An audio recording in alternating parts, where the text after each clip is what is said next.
விஜயநகரத்தில் கடும் வறட்சி. குளம், கிணறு, ஏரி எல்லாம் வற்றிவிட்டது. மக்கள் தண்ணீருக்கு தவித்து வருகின்றனர். தெனாலிராமன் தன் வீட்டு கிணற்றில் தண்ணீர் குறைந்து விட்டதால் தோட்டத்தில் பாசனம் செய்ய ரொம்ப கவலைப்படுகிறான்.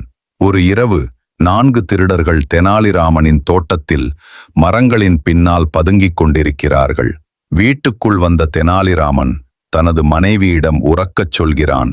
நம் நகை, விலை மதிப்புள்ள பொருட்கள் எல்லாம் இந்த பெட்டியில் வைத்து யாரும் அறியாமல் கிணற்றில் போட்டுவிடலாம். மனைவியிடம் ரகசியமாகச் சொல்கிறான்.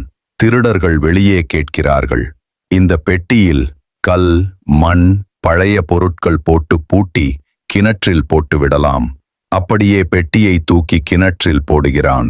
திருடர்கள் மகிழ்ச்சியுடன் கிணற்றருகே வந்து, பெட்டியை எடுக்க தண்ணீர் குறைய வேண்டும், நாம் மாறி மாறி தண்ணீர் இறைக்கலாம் என்று திட்டமிடுகிறார்கள்.